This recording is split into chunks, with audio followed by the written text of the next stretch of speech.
பறவையின் பெரிய முட்டை. ஒரு நாள் டுக் டுக் பறவை ஆகாயத்துல ரொம்ப மேல சந்தோஷமா பறந்துகிட்டு இருந்துச்சு. அதுக்கு பறக்கிறதுல ரொம்ப ஆனந்தமா இருந்தது.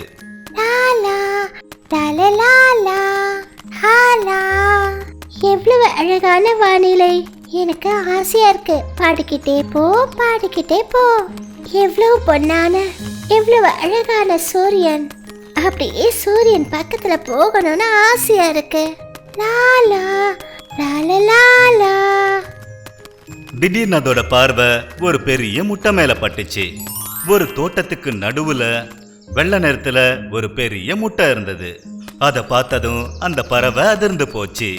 அட, என்னது இது? இது என்ன முட்டையா? நான் இது வரைக்கும் இவ்வளவு பெரிய முட்டைய பார்த்ததே இல்ல. இது கிட்ட போய் பார்க்கறேன். அந்த பறவை முட்டை கிட்ட போச்சு.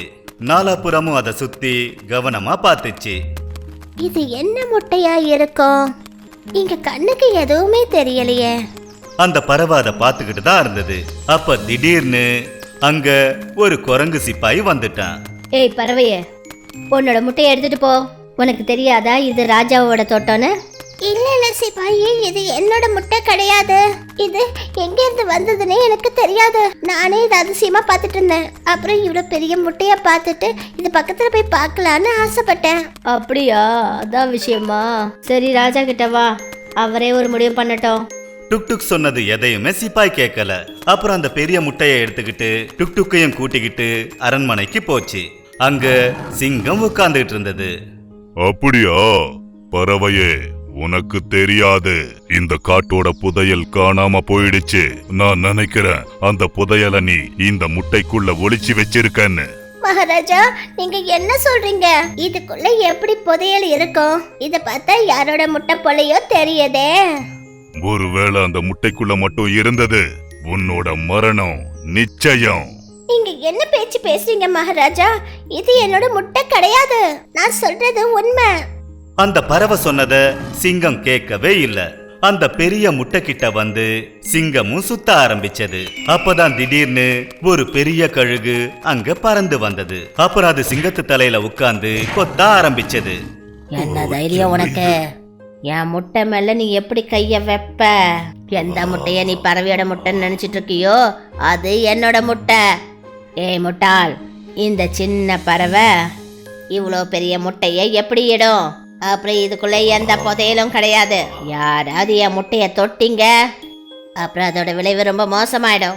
பறவைக்கு ரொம்ப சந்தோஷமாயிடுச்சு. அடிப்பட்ட சிங்கம் அங்கேயே இருந்தது. அப்புறம் பறவை அந்த கழுகோட உதவியால அந்த பெரிய முட்டையை எடுத்துட்டு போய் மறுபடியும் தோட்டத்திலேயே வச்சிடுச்சு. அப்ப கழுகு சொல்லுச்சு, என்னோட முட்டை ரொம்ப பெருசு, அது எனக்கு தெரியும். இதுக்கு வெயில் தேவைப்படுது. சூரிய கதிர் மூலமா தான் இதுக்கு உணவு கிடைக்கும். அப்புறம் கூடிய சீக்கிரத்துல இதுக்குள்ள இருந்து என்னோட வாரிசு வெளியே வரும். ஓ, அப்படின்னா இது இனிமே என்னோட முட்டை. இன்னையில இருந்து இதை நான் பார்த்துப்பேன். நான் இதை பாதுகாப்பேன். என்ன சொன்ன? அப்ப சரி பறவையே, இன்னையில இருந்து நீ என்னோட நண்பன். மர குதிரை வண்டி. முகேஷ் ரொம்பவே நேர்மையான ஒரு ஆளு. அவருக்கு 3 பசங்க இருந்தாங்க. சோனா, குட்டு, அப்புறம் சிக்கி. 3 பசங்களும் விளையாடுறதுக்காக எப்பவும் வீட்டு வாசல்ல சத்தம் போட்டுக்கிட்டே இருப்பாங்க. அப்ப முகேஷ் அவங்க கிட்ட சொல்லுவாரு, போங்க போய் வெளியில விளையாடுங்க. ஆனா வெளியில எங்கப்பா போகிறது? அம்மா வெளியில போக கூடாது சொல்லிருக்காங்க. இவங்களை எதுக்காக நீங்க இப்ப வெளியே போக சொல்லி சொல்றீங்க? உங்களுக்கு தெரியாதா, எல்லா இடத்துலயும் வைரஸ் பரவி இருக்கு. இவங்க வீட்டுல விளையாடுறது தான் நல்லது. சரி, ஆனா இவங்கள சத்தம் போடாம விளையாட சொல்லு. சரி பசங்களா, சத்தம் போட்டதை நிறுத்துங்க. வாங்க வந்து உட்காந்து படிங்க. 3 பசங்களும் எப்ப விளையாடினாலும் வாசல்ல சண்டை வரும். உங்ககிட்ட சொன்னல முதல்ல என்னோட முறைன்னு. அக்கா, நீ எப்போ இப்படிதான்க்கா பண்ற. இன்னைக்கு நான் தான் முதல்ல விளையாடுவேன். நீங்க 2 பேரும் ஏன் இப்படி பண்றீங்க? நான் எவ்வளவு சின்னவன், எனக்கு மட்டும் முதல் தடவை வாய்ப்பே கொடுக்க மாட்டேங்கிறீங்க. 3 பேரோட சண்டையும் பார்த்துட்டு முகேஷுக்கு ரொம்ப கவலை ஆயிடுச்சு. ஐயோ கடவுளே, இந்த பசங்க எப்போதான் திருந்துமோ? அப்பா, எனக்கு எனக்கு சில பொம்மைகள் வேணும். சரிப்பா, நான் வாங்கிட்டு வந்து தரேன். ஆனா எப்போ? நீங்க சொல்லிட்டே இருக்கீங்களே தவிர வாங்கி தர மாட்டேங்கிறீங்க. முகேஷ் தன்னோட பிள்ளைங்க மனசை சந்தோஷப்படுத்த மீதம் இருக்கிற மரத்துல ஒரு மரப்பலகைய பண்ணாரு. அப்புறம் அதுக்கு மேல ஒரு குதிரைய செஞ்சாரு. அத பார்த்ததும் பசங்க ரொம்ப சந்தோஷமாயிட்டாங்க. அடேங்கப்பா, அப்பா இது ரொம்ப அழகா இருக்கு, நான் தான் உட்காருவேன். இல்ல நான் தான் உட்காருவேன். இல்ல நான் தான் உட்காருவேன், நான் தான் ரொம்ப சின்ன பையன். 3 பசங்களும் மறுபடியும் சண்டை போட்டுக்கிட்டாங்க. அடடா பசங்களா, போதும் போதும், ஒருத்தரா விளையாடுங்க. பாத்தீங்களா, சண்டை இன்னும் ஜாஸ்தி ஆயிடுச்சு. பரவாயில்ல, நான் இன்னும் 2 குதிரை வண்டிகளை செஞ்சு கொடுக்கறேன். முகேஷும் அவரோட மனைவியும் சத்தம் போட்டு சிரிச்சாங்க. இப்ப குழந்தைங்க கிட்ட அவங்களுக்குன்னு ஒரு சொந்த குதிரை வண்டி இருந்தது. இப்ப 3 பேரும் சந்தோஷமா விளையாடினாங்க. அப்புறம் அதுலயும் உட்கார்ந்து தங்களோட பாடத்தை கவனத்துல வச்சுக்கிட்டாங்க. அப்பா, இந்த வண்டி எனக்கு ரொம்ப பிடிச்சிருக்குப்பா. இதுலயே உட்காந்து எல்லா பாடத்தையும் மனப்பாடம் பண்ணலாம்னு தோணுது. ஸ்கூல் பாட்டு கூட எனக்கு இதுல உட்காந்து ஞாபகப்படுத்திக்க முடியுது. என்னங்க கேட்டிங்களா? இந்த அக்கம் பக்கத்துல இருக்கிற பெண்கள் எல்லாரும் நீங்க செஞ்சு கொடுத்த குதிரை வண்டியை பார்த்து பாராட்டினாங்க. சொல்றாங்க, உன்னோட பிள்ளைங்கள்லாம் ரொம்ப நிம்மதியா விளையாடுறாங்க, இப்பெல்லாம் சண்டை சத்தம் எதுவும் கேட்க மாட்டேங்குதுங்கிறாங்க. நான் என்ன சொல்றேன்னா, உங்களுக்கு நேரம் கிடைக்கும் போது ஷீலா அப்புறம் மஞ்சுவோட குழந்தைங்களுக்கும் இதே மாதிரி குதிரை வண்டி செஞ்சு கொடுங்க. பசங்க அதுல விளையாடுறதுல ரொம்ப சந்தோஷமா இருக்காங்க. அப்புறம் தெரியுமா, ஸ்கூல் பாடங்களை படிக்கிறது இப்ப அவங்களுக்கு ஒரு விளையாட்டா மாறிடுச்சு. அந்த வண்டியில உட்காந்து ஆடிக்கிட்டு அவங்க படிக்கிறத மனப்பாடம் படிக்கிறாங்க. ஒன்னு சொல்லட்டுங்களா, இத்தனை நாள்ல நீங்க உருப்படியான காரியம் இது ஒண்ணுதாங்க செஞ்சிருக்கீங்க. அட, இதுல என்ன பெரிய விஷயம் இருக்கு? எல்லா குழந்தைங்களும் ஒரே மாதிரி தான். நான் எல்லாருக்கும் இதே மாதிரி குதிரை வண்டியை செஞ்சு கொடுக்கறேன். அப்புறம் இதே மாதிரி முகேஷ் மர வேலை செய்யறவரை எல்லாருக்கும் குதிரை வண்டியால அவர் ரொம்ப ஃபேமஸ் ஆயிட்டாரு. அப்புறம் அவர் இதே போல நிறைய வண்டிகளை செஞ்சு மார்க்கெட்ல விற்க ஆரம்பிச்சாரு. அப்புறம் பசங்க எல்லாரோட முகத்திலையும் ஒரு இனிமையான சிரிப்பு தெரிஞ்சது. அடர்ந்த காட்டுக்குள்ள எல்லா மிருகங்களும் ரொம்ப சந்தோஷத்தோட வாழ்ந்து வந்தாங்க. அதே காட்டுக்குள்ள திடீர்னு ராத்திரி பகலுன்னு திருட்டு சம்பவங்கள் நிறைய நடக்க ஆரம்பிச்சது. மிருகங்கள் எல்லாமே ரொம்ப கவலையா இருந்துச்சு. ஒரு நாள் பூனை எலிக்கிட்ட என்ன சொல்லுச்சுன்னா, ஏய் உங்களுக்கு தெரியுமா, நாளுக்கு நாள் இங்க திருடு அதிகமா நடந்துகிட்டே இருக்கு. இது யாரோ நான் வச்சிருந்த பால் எல்லாத்தையும் குடிச்சிட்டு போயிட்டாங்க. என்ன நிஜமாவா சொல்ற? எலி பூனை கிட்ட சொல்லுச்சு. நீ சொல்றத கேட்டதும் எனக்கு இப்ப நம்பிக்கை வந்துடுச்சு. அதாவது நான் நகரத்துக்கு போய் சைக்கிள் வாங்கிட்டு வந்தேன் இல்லையா, அதை யாரோ திருடன் தான் எடுத்துட்டு போயிருக்கணும். இந்த விஷயம் உண்மையானது. ஏன்னா காட்டுக்குள்ள இன்னொரு காட்டை சேர்ந்த ஒரு மோசமான திருடன் அவன் எப்பவுமே மறைஞ்சே இருந்தான். காட்டுல மத்தவங்களோட உணவுகளை திருடி சாப்பிடுறவன். அவனுக்கு எந்த பொருள் பிடிச்சிருந்தாலும் அதை தூக்கிட்டு போய் தன்னோட குகைக்குள்ள வச்சுப்பான். எவ்வளவு சூப்பரான சைக்கிள், ரொம்ப அற்புதமா இருக்கு. அந்த எலி இதை வச்சுக்கிட்டு என்ன பண்ண போகுது?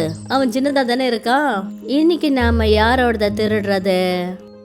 ஆமா ஆமா, கரடி நிறைய தேனை சேகரிச்சு வச்சிருக்குல்ல. வாய்ப்பு கிடைச்ச உடனே அந்த குரங்கு போய் எல்லா தேனையும் திருடிடுச்சு. கரடி அங்க வந்து பார்த்த போது, அட, என்னோட தேன் எங்க போச்சு? இந்த காட்டுல யாருப்பா என்கிட்ட வம்பு வச்சுக்கிறது? எல்லா மிருகங்களும் கவலைப்பட்டு குரங்கு அண்ணனை பார்க்க போனாங்க. குரங்கு அண்ணன், ஏதாவது பண்ணுங்களேன். மிருகங்கள் எல்லாரும் சொன்னதை கேட்டுட்டு குரங்கு அண்ணன் யோசிச்சது. இதுக்கு ஏதாவது ஒரு யோசனை பண்ணி ஆகணும். இதெல்லாம் யாரோட வேலைன்னு நம்ம கண்டுபிடிச்சாகணும். யாரோ நம்ம காட்டோட பேரை கெடுக்க நினைக்கிறாங்கன்னு நினைக்கிறேன். இன்னைக்கு நைட்டு யாரும் தூங்க கூடாது. நாம எல்லாரும் முழிச்சுக்கிட்டு இருக்கணும். அப்புறம் ஞாபகம் வச்சுக்கோங்க, நாம எல்லாரும் தூங்குற மாதிரி நடிக்கணும். ராத்திரி முழுக்க குரங்கு முழிச்சுக்கிட்டே இருந்தது. ஆனா காலையில விடிஞ்சதுமே அதுக்கு தூக்கம் வந்துடுது. இந்த விஷயத்த தனக்கு சாதகமா பயன்படுத்திக்கிட்டு மறுபடியும் ஒரு முறை திருடன் குரங்கு வந்துச்சு. கிராமத்துக்குள்ள வந்து அவங்க பொருட்களை திருடிக்கிட்டு போச்சு. எல்லாரும் மறுபடியும் ஒண்ணு கூடினாங்க. ஆனா என்னது, நீங்க என்ன சொன்னீங்க? ராத்திரி முழுக்க காவல் காப்பேன்னு சொன்னீங்கல்ல? பாருங்க, என் வீட்டுல இருந்த அரிசி எல்லாமே காணாம போயிடுச்சு. அப்பதான் பூனை அங்க வந்து என்ன சொல்லுச்சுன்னா, குரங்கண்ணே, நாங்க உங்களை போலீஸ் மாதிரி பயன்படுத்திக்கிட்டு இருக்கோம். நீங்க திருடனை பிடிப்பீங்கன்னு நினைச்சோம். ஆனா நீங்களே திருடிட்டு போறீங்க. நீங்க காலையில திருடிட்டு போறத நான் என்னோட 2 கண்ணால பார்த்தேன். உண்மையா சொல்றேன். நான் போனேன்னா நீ என்னம்மா பேச்சு பேசுற? எல்லாரும் குகை கிட்ட வந்து சேர்ந்தாங்க. குரங்கண்ணன் குகைக்குள்ள போய் பார்த்ததும் ரொம்ப அதிர்ச்சி அடைஞ்சாரு.